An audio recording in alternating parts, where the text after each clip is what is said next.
जय हिंद दोस्तों, स्वागत है आपका अपने चैनल गुरुकुल में।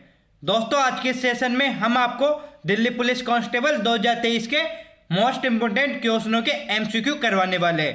अगर दोस्तों आप हमारे चैनल पे नए हो तो चैनल को सब्सक्राइब कर लेना, वीडियो अच्छी लगी तो वीडियो को लाइक कर देना और अपने दोस्तों पास भी शेयर कर देना।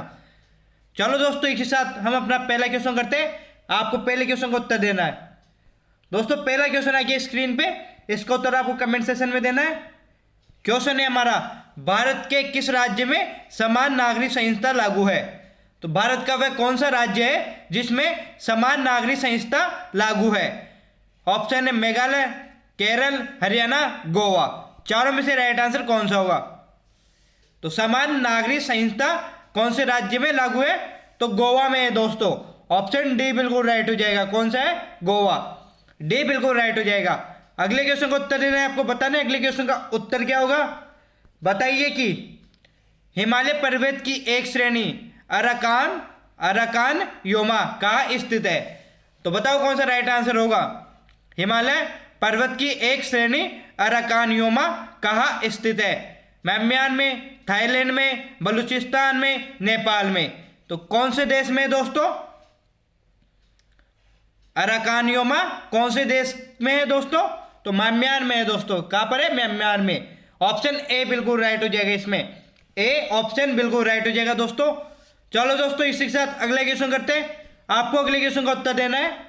तो हमारा अगला क्वेश्चन आ गया कि नीति निर्देशक तत्व का महत्व किसके लिए है? नीति निर्देशक तत्व किसके लिए बनाए गए हैं दोस्तों? ये क्वेश्चन है हमारा। नागरिकों के लिए, राज्य के लिए, समाज के लिए, संघ के लिए। तो बताओ नीति निर्देशक तत्वों का महत्व किसके लिए है? तो हम सभी जानते हैं किसके लिए? राज्य के लिए। किसके लिए? राज्य के लिए। ध्यान में रखना। और मौलिक अधिकारों का किसके लिए है महत्व? मौलिक अधिकारों का महत्व किसके लिए? नागरिकों के लिए। मौलिक अधिकार पूछे तो नागरिकों के लिए, और नीति निर्देशक तत्व पूछे तो राज्य के लिए।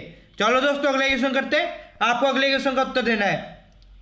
क्वेश्चन है हमारा, राज्य के नीति निर्देशक सिद्धांतों के अनुसार किस आयु तक के बच्चों को निःशुल्क एवं अनिवार्य शिक्षा देने की आशा की जाती है? तो कौन सा राइट आंसर होगा कि राज्य के नीति निर्देशक तत्वों में किस आयु तक के बच्चों को निःशुल्क शिक्षा एवं अनिवार्य शिक्षा देना चाहिए? तो कौन सा राइट होगा दोस्तों? 14 वर्ष के, 15 वर्ष के, 16 वर्ष के, 18 वर्ष के। तो कौन सा होगा? ए बिल्कुल राइट हो जाएगा। 14 वर्ष के बच्चों को निःशुल्क एवं अनिवार्य शिक्षा देना जरूरी है दोस्तों। चलो दोस्तों, अगले क्वेश्चन करते हैं। आपको अगले क्वेश्चन का उत्तर देना है कमेंट सेक्शन में। बताइए कि निम्नलिखित में से किस नदी तंत्र ने जोग जलप्रपात का निर्माण किया? तो कौन सा राइट आंसर होगा दोस्तों इसमें कि निम्नलिखित में से किस नदी तंत्र ने जोग जलप्रपात का निर्माण किया? तुंगभद्रा, शरावती, कोयना, उपयुक्त में से कोई नहीं। तो जोग जलप्रपात कौन सी नदी बनाती है दोस्तों? तो कौन सी बनाती है? शरावती बनाती है दोस्तों। चारों में से बी बिल्कुल राइट हो जाएगा। कौन सी बनाती है? शरावती। कहां पर है जोग जलप्रपात? कर्नाटक में। कहां पर है दोस्तों? कर्नाटक में जोग जलप्रपात स्थित है। ध्यान में रखना। चलो दोस्तों, अगले क्वेश्चन करते हैं। अगले क्वेश्चन का उत्तर देना है आपको। क्वेश्चन है हमारा कि ताप्ती नदी निम्नलिखित में से किस क्षेत्र में बहती है? तो कौन सा राइट आंसर होगा दोस्तों? ताप्ती नदी निम्नलिखित में से किस क्षेत्र में बहती है? सतपुड़ा रेंज, विंध्याचल रेंज, पश्चिमी घाट, पूर्वी घाट। तो चारों में से राइट आंसर कौन सा होगा? तो कौन सी रेंज में बहती है ताप्ती नदी? तो दोस्तों ऑप्शन ए बिल्कुल राइट हो जाएगा। चारों में से सतपुड़ा रेंज में ताप्ती नदी बहती है दोस्तों। ऑप्शन ए बिल्कुल राइट हो जाएगा। अगला क्वेश्चन करते हैं। अगले क्वेश्चन का उत्तर देना है आपको। क्वेश्चन है हमारा, मौलिक अधिकारों को लागू करने का दायित्व है। मौलिक अधिकारों को लागू करने का दायित्व किसका है? उच्चतम न्यायालय का, उच्च न्यायालय का, उपयुक्त दोनों पर, भारत के मुख्य न्यायाधीश पर। तो कौन सा राइट आंसर होगा इन चारों में? तो चारों में से कौन सा राइट होगा? मौलिक अधिकारों को लागू करने का दायित्व किसका है? तो ऑप्शन सी बिल्कुल राइट हो जाएगा। ऑप्शन सी बिल्कुल राइट हो जाएगा। किन किन का है? उच्चतम न्यायालय का भी है और उच्च न्यायालय का भी है। ध्यान में रखना। सुप्रीम कोर्ट का भी है और हाई कोर्ट का भी है। अगले क्वेश्चन का उत्तर देना है आपको। बताना है कि निम्नलिखित में से कौन सा एक मौलिक कर्तव्य नहीं है। तो हमारा मौलिक कर्तव्य कौन सा नहीं है इन चारों में से? ऑप्शन है हमारे राज्य का आज्ञा पालन, कानून का आज्ञा पालन, समाज का आज्ञा पालन, करों की अदायगी। तो चारों में से राइट आंसर कौन सा होगा? इन चारों में से कौन सा मौलिक कर्तव्य नहीं है? तो कौन सा नहीं है दोस्तों? तो ऑप्शन डी बिल्कुल राइट हो जाएगी। करों की अदायगी मौलिक कर्तव्य नहीं है दोस्तों। ध्यान में रखना, हमारे मौलिक कर्तव्य कितने दोस्तों? तो 11 मौलिक कर्तव्य दोस्तों। कौन सी है? कितने? 11 मौलिक कर्तव्य है दोस्तों, ये भी ध्यान में रखना। चलो दोस्तों अगले क्वेश्चन करते हैं। अगले क्वेश्चन का उत्तर देना है आपको। क्वेश्चन है हमारा, निम्नलिखित में से कौन सा जल निकाय अंडमान को निकोबार से अलग करता है? निम्नलिखित में से कौन सा जल निकाय या कौन सी नहर, कौन सा चैनल अंडमान को निकोबार से अलग करता है? 11 डिग्री चैनल, मंदार की खाड़ी, 10 डिग्री चैनल, अंडमान सागर। तो चारों में से राइट आंसर कौन सा होगा? अंडमान को निकोबार से अलग कौन करता है? तो 10 degree channel. 10 degree channel option कौन सा राइट होगा? सी बिल्कुल राइट हो जाएगा। ऑप्शन सी बिल्कुल राइट हो जाएगा। इसमें अंडमान को निकोबार से कौन अलग करता है? 10 डिग्री चैनल। अगले क्वेश्चन का उत्तर देना है दोस्तों। बताना है कि निम्न में से किस पहाड़ी श्रृंखला पर डोडा बेटा चोटी का प्रभुत्व है? निम्न में से किस पहाड़ी श्रृंखला पर डोडा बेटा चोटी का प्रभुत्व है? तो आपको बताना है कि डोडा बेटी चोटी कौन सी पहाड़ी में है? नीलगिरी पहाड़ियों में, अन्नामलाई की पहाड़ियों में, इलायची की पहाड़ियों में, नल्लामाला की पहाड़ियों में। तो चारों में से राइट आंसर कौन सा होगा? डोडा बेटा की चोटी कौन सी पहाड़ियों में है दोस्तों? तो ऑप्शन ए बिल्कुल राइट हो जाएगा। कौन सी पहाड़ियों में? नीलगिरी की पहाड़ियों में। ए बिल्कुल राइट हो जाएगा दोस्तों। कौन सी पहाड़ियों में? नीलगिरी की पहाड़ियों में। अगले क्वेश्चन का उत्तर देना है आपको। बताना है कि आग के किस भाग पर वस्तु का प्रतिबिंब बनता है? आग के किस भाग पर वस्तु का प्रतिबिंब बनता है? कॉर्निया का, आइरिस का, रेटिना का, लेंस का। तो कौन सा राइट आंसर होगा दोस्तों? आग का वह कौन सा भाग है जिस पर वस्तु का प्रतिबिंब बनता है? तो किस पर बनता है? रेटिना पे बनता है दोस्तों। ऑप्शन सी बिल्कुल राइट हो जाएगा। कहां पर बनता है? रेटिना में। ध्यान में रखना दोस्तों। चलो दोस्तों अगले क्वेश्चन का उत्तर देना है आपको। बताना है कि थोड़ा क्वेश्चन बड़ा है पर क्वेश्चन आसान है दोस्तों। क्वेश्चन यहां पर क्वेश्चन का टाइप बड़ा है परंतु आसान है। ध्यान में रखना। क्वेश्चन है हमारा, केशव चंद्र सेन ने 1864 में मद्रास में वैश्य समाज की स्थापना की। 1871 में इसका नाम बदलकर ब्रह्म समाज किसकी प्रेरणा से किया गया? तो आपको बताना है कि वैद्य समाज का नाम ब्रह्म समाज बदलकर किसकी प्रेरणा से किया गया? ऑप्शन है हमारे श्री घरालू नायडू, राजगोपालाचार्य, विश्वनाथ मुदलियर, रामानाथ चेट्टियर। तो चारों में से राइट आंसर कौन सा होगा? तो किसकी प्रेरणा से वैश्य समाज का नाम बदल के ब्रह्म समाज किया गया? तो किसकी प्रेरणा से किया गया? श्री घरालू नायडू से। ऑप्शन ए बिल्कुल राइट हो जाएगा। श्री घरालू नायडू की प्रेरणा से वैश्य समाज का नाम बदलकर क्या कर दिया गया? ब्रह्म समाज कर दिया गया। अगले क्वेश्चन का उत्तर देना है आपको। बताना है कि 1940 में गांधी जी ने व्यक्तिगत सत्याग्रह हेतु पहला नेता किसे चुना था? 1940 में गांधी जी ने व्यक्तिगत सत्याग्रह हेतु पहला नेता किसे चुना था? जवाहरलाल नेहरू को, विनोबा भावे को, मौलाना आजाद को, डॉक्टर राजेंद्र प्रसाद को। तो किसे चुना था दोस्तों? बताना है आपको। तो ऑप्शन बी बिल्कुल राइट होगा। यहां पर विनोबा भावे को चुना था।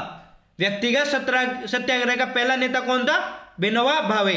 ऑप्शन बी बिल्कुल राइट होगा। अगले क्वेश्चन का उत्तर देना है आपको। अगले क्वेश्चन का उत्तर देने से पहले दोस्तों अगर आप हमारे चैनल पे नए हो तो चैनल को सब्सक्राइब कर लेना।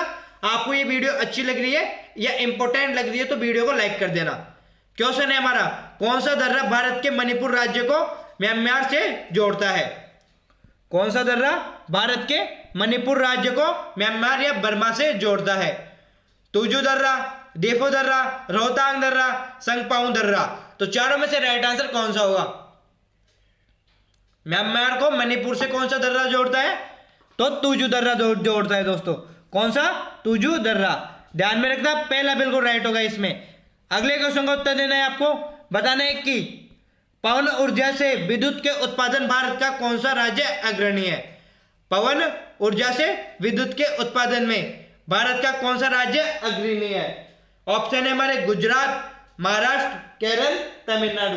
तो चारों में से राइट आंसर कौन सा होगा? तो कौन सा राइट होगा? तमिलनाडु। ऑप्शन डी बिल्कुल राइट हो जाएगा। सर्वाधिक पवन ऊर्जा से बिजली कहां पर उत्पन्न होती है? तमिलनाडु में होती है दोस्तों।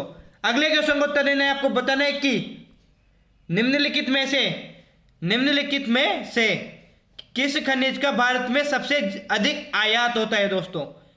निम्नलिखित में से किस खनिज का भारत में सबसे अधिक आयात होता है? बॉक्साइट का, अभ्रक का, सल्फर का, तांबे का। तो चारों में से राइट आंसर कौन सा होगा? सबसे ज्यादा आयात किसका होता है? तो सल्फर का होता है दोस्तों। किसका होता है? सल्फर का। ऑप्शन 3 बिल्कुल राइट होगा। अगले क्वेश्चन का उत्तर देना है आपको। बताना है कि खगचंदजेदा राष्ट्रीय उद्यान कहाँ स्थित है? खगचंदजेदा राष्ट्रीय उद्यान कहाँ पर स्थित है? ऑप्शन है हमारे असम, सिक्किम, मिजोरम, नागालैंड। तो चारों में से राइट आंसर कौन सा होगा?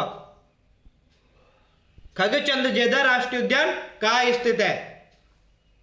तो कहां पर है दोस्तों? तो सिक्किम में है दोस्तों। कहां पर है? सिक्किम में। बी ऑप्शन बिल्कुल राइट होगा इसमें आपका। बी ऑप्शन बिल्कुल राइट होगा।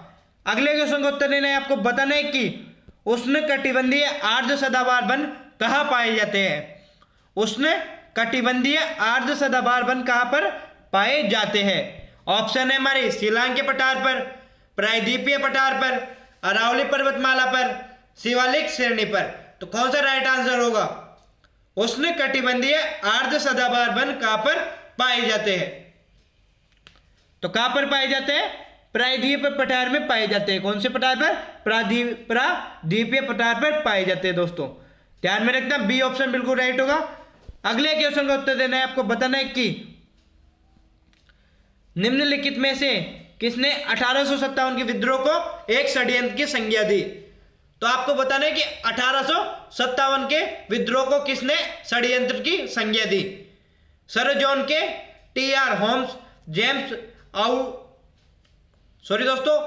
James Outram, M.W. Taylor, sir John Lawrence. तो चारों में से राइट आंसर कौन सा होगा? 1857 के विद्रोह को षड्यंत्र की संज्ञा किसने दी थी? तो ऑप्शन सी बिल्कुल राइट हो जाएगा। सी बिल्कुल राइट होगा। किसने दी थी? James Outram, M.W. टेलर ने। अगला क्वेश्चन करते हैं। अगले क्वेश्चन का उत्तर देना है आपको। बताना है कि जवाहर सागर बांध, राणा प्रताप सागर, गांधी सागर जलाशय किस नदी पर बने हुए हैं? तो ये तीनों जलाशय किस नदी पर बने हुए हैं दोस्तों? कोसी पे, घाघरा पे, नर्मदा पे, चंबल पे। तो चारों में से राइट आंसर कौन सा होगा? जवाहर सागर, राणा प्रताप सागर, गांधी सागर जलाशय किस नदी पर बने हुए हैं? तो कौन सा राइट आंसर होगा दोस्तों? तो कौन सी पे बने हुए? चंबल पे बने हुए दोस्तों। चंबल पर बने हुए। ध्यान में रखना, जवाहर सागर और राणा प्रताप सागर ये कहां पर है? राजस्थान में। ये दोनों बांध कहां पर है? राजस्थान में। और गांधी सागर कहां पर है? मध्य प्रदेश में। गांधी सागर मध्य प्रदेश में। ध्यान में रखना। नर्मदा नदी पे कौन सा है? सरदार सरोवर। नर्मदा नदी पे कौन सा है? सरदार सरोवर। ये भी ध्यान में रखना दोस्तों। चलो दोस्तों अगले क्वेश्चन करते हैं। आपको बताना है कि अगले क्वेश्चन का उत्तर क्या होगा। क्वेश्चन है हमारा जोग या गरसोया जलप्रपात का अन्य नाम क्या है? जोग या गरसोया जलप्रपात का अन्य नाम क्या है? सरदार पटेल जलप्रपात, इंदिरा गांधी जलप्रपात, महात्मा गांधी जलप्रपात, जवाहरलाल नेहरू जलप्रपात। तो चारों में से राइट आंसर कौन सा होगा? इससे पहले क्वेश्चन आया था कि जोग जलप्रपात कौन सी नदी पे बना है। अब क्वेश्चन आ गया कि जोग जलप्रपात का अन्य नाम क्या है। तो क्या है दोस्तों? तो महात्मा गांधी जलप्रपात। महात्मा गांधी जलप्रपात जोग जलप्रपात का अन्य नाम है। और कौन सी नदी पे ये?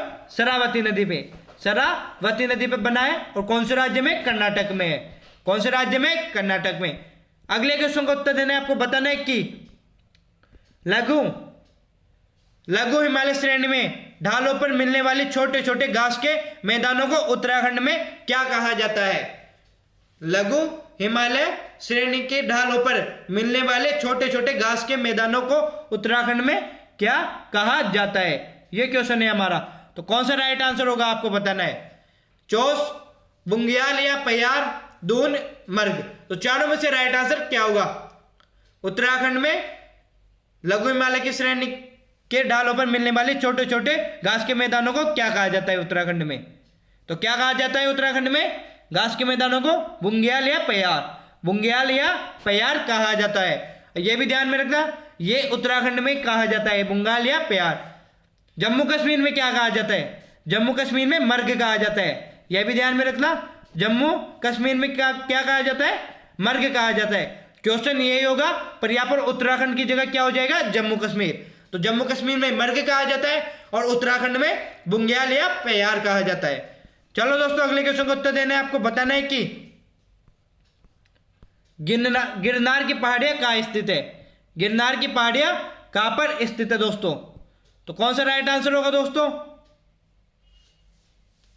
बिहार में, कर्नाटक में, राजस्थान में, गुजरात में। तो कहां पर है गिरनार की पहाड़ियां? तो ऑप्शन डी बिल्कुल राइट होगा इसमें। कहां पर है? गुजरात में है गिरनार की पहाड़ियां।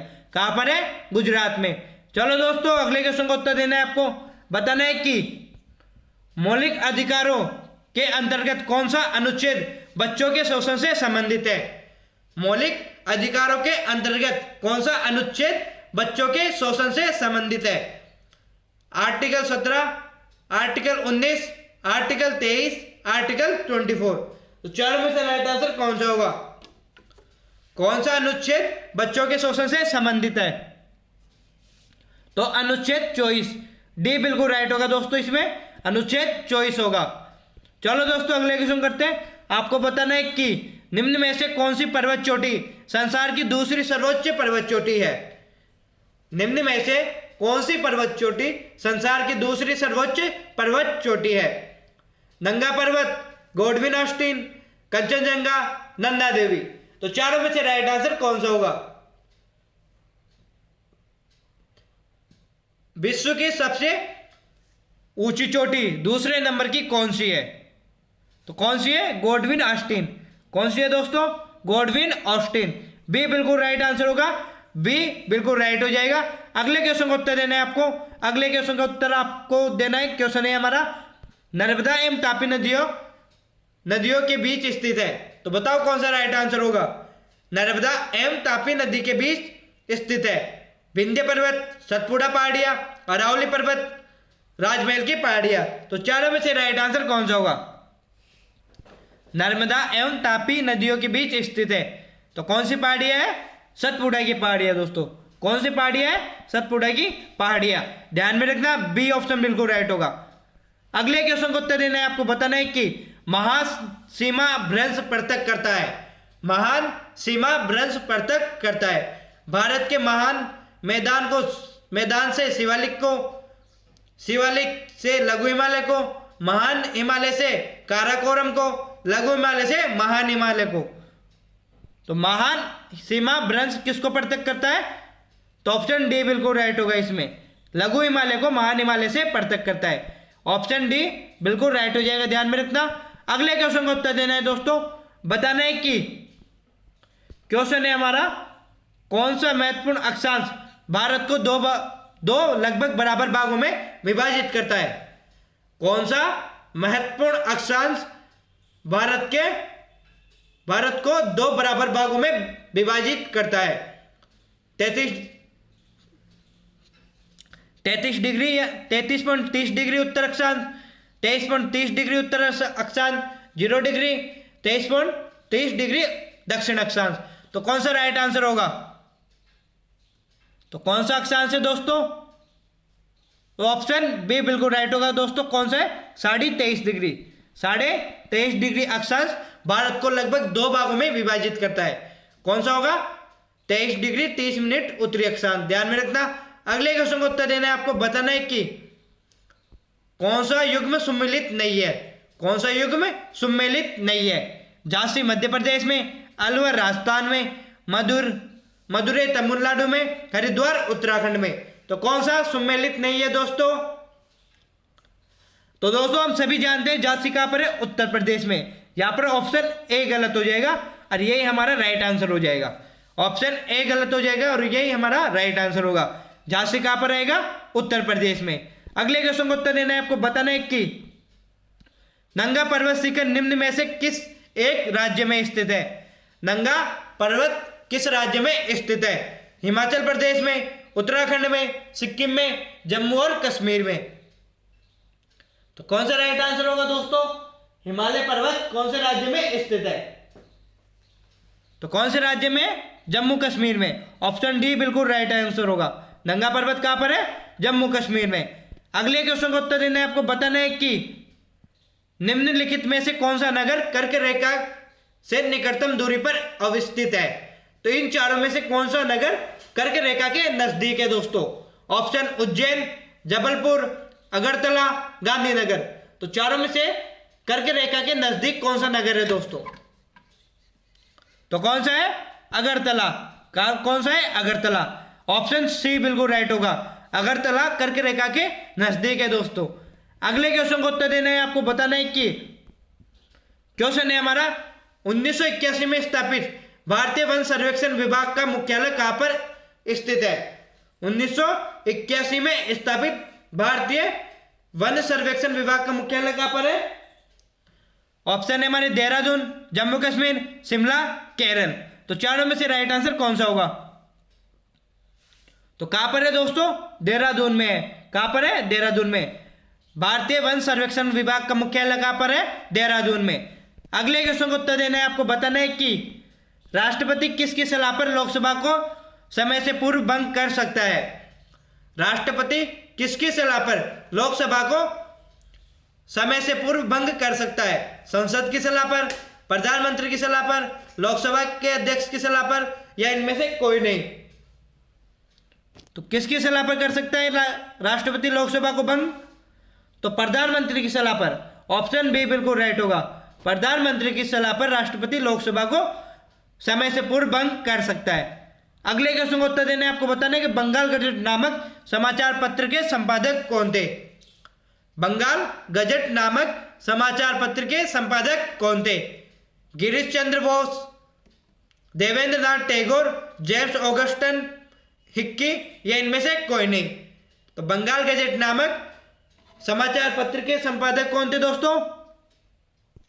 तो ऑप्शन 3 बिल्कुल राइट होगा। James Augustan Hickey. कौन थे? James Augustan Hickey.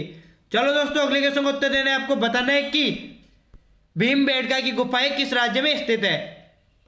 भीमबेटका की गुफाएं किस राज्य में स्थित है? महाराष्ट्र, उत्तर प्रदेश, मध्य प्रदेश, राजस्थान। तो चारों में से राइट आंसर कौन सा होगा? भीमबेटका की गुफाएं कौन से राज्य में? तो मध्य प्रदेश में दोस्तों। कौन से राज्य में? मध्य प्रदेश में। ध्यान में रखना। मध्य प्रदेश में भीमबेटका की गुफाएं है। एलोरा की गुफाएं कहां पर है? एलोरा की गुफाएं महाराष्ट्र में। यह भी ध्यान में रखना। अजंता की और एलोरा की गुफाएं कहां पर है? महाराष्ट्र में। अगले क्वेश्चन का उत्तर देना है आपको। बताना है कि भारत में डाक व्यवस्था शुरू करने वाले ब्रिटिश गवर्नर जनरल कौन थे? भारत में डाक व्यवस्था शुरू करने वाले ब्रिटिश गवर्नर जनरल कौन थे? Lord Dalhousie, Lord Curzon, Lord Wellesley, Lord Auckland. तो चारों में से राइट आंसर कौन सा होगा? डाक व्यवस्था किसने शुरू की भारत में? तो लॉर्ड डलहौजी ने शुरू की थी। किसने की? लॉर्ड डलहौजी ने। ऑप्शन ए बिल्कुल राइट होगा। चलो दोस्तों अगले क्वेश्चन करते हैं। बताने अगले क्वेश्चन का उत्तर क्या होगा?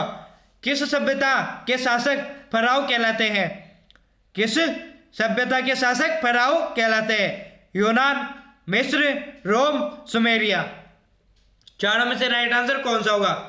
फराओ किस सभ्यता के शासकों को कहा जाता है? तो किसके कहा जाता है? तो मिस्र के। मिस्र के शासकों को क्या कहा जाता है? फराओ कहा जाता था दोस्तों। अगले क्वेश्चन को उत्तर देना है आपको। बताना है कि संविधान सभा का प्रथम अधिवेशन कहाँ पर हुआ था? संविधान सभा का प्रथम अधिवेशन कहाँ पर हुआ था? दिल्ली, कोलकाता, लाहौर, मुंबई। तो चारों में से राइट आंसर कौन सा होगा? संविधान सभा का पहला अधिवेशन कहाँ पर हुआ था दोस्तों, ये बताना है आपको। तो कहाँ पर हुआ था? तो दिल्ली में हुआ था दोस्तों। कहाँ पर? दिल्ली में। ऑप्शन ए बिल्कुल राइट होगा। पहला ऑप्शन बिल्कुल राइट हो जाएगा, ध्यान में रखना। अगले क्वेश्चन को उत्तर देना है आपको। बताना है कि किस वनस्पति खाद से सर्वाधिक प्रोटीन उपस्थित होता है? किस वनस्पति खाद में सर्वाधिक प्रोटीन उपस्थित होता है? अरहर, चना, मटर, सोयाबीन। तो चारों में से राइट आंसर कौन सा होगा? किस वनस्पति खाद में सर्वाधिक प्रोटीन उपस्थित होता है? तो सोयाबीन में होता है दोस्तों। सोयाबीन में सर्वाधिक प्रोटीन पाया जाता है। ऑप्शन डी बिल्कुल राइट होगा। अगले क्वेश्चन को उत्तर देना है आपको। बताना है कि गाजर में कौन सा विटामिन पाया जाता है? गाजर में कौन सा विटामिन पाया जाता है?